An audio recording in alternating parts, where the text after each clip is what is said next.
Is TikTok really spying on you? TikTok has your children's home address. FaceApp stores photos of, well, your face, and has the ability to predict what you'll look like across the span of your life. Your hotel check-in app shows your travel destinations, room preferences, and upcoming stays. Sure, that may not seem like a big deal, but all of this data could be a goldmine for other nations, waiting to attack American security through cyber hacking practices like geotargeting, facial recognition, and pattern projection. In short, your smartphone has the potential to be a more useful weapon than a missile. A smartphone has the potential to be a more useful weapon than a missile. Some foreign nations, such as Saudi Arabia, use information shared across apps to identify dissidents and potential spies, or to hack into computers, according to NPR. Additionally, nations can use the data collected through apps to create psychographic models, groupings of people based on their shared psychological characteristics, that are deployed in disinformation campaigns. Is TikTok safe? Apps like the wildly popular TikTok are particularly vulnerable. The Chinese app utilizes an algorithm that its engineers can tune to potentially distribute news or content that sways public opinion, a form of information control that has proven societal impact.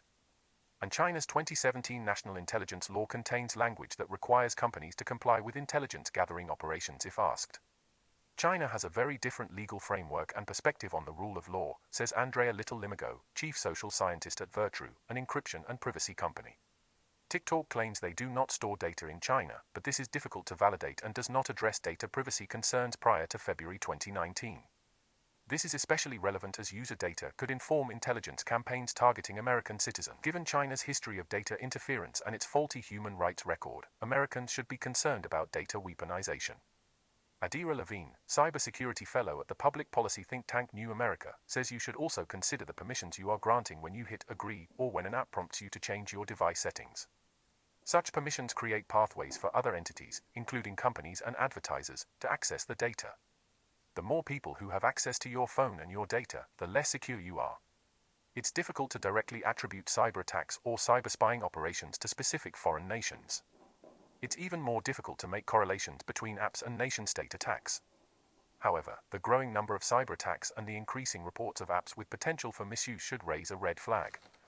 Ask yourself if it's really worth giving away your personal data to a company in China just to pass the time with a mindless app. And think about apps before you download them. The only way we'll be resilient against cyber attacks is if every individual is more critical of their own phone, their own apps, and their own safety. You can find the source I use in the description. Don't forget to subscribe and stay healthy.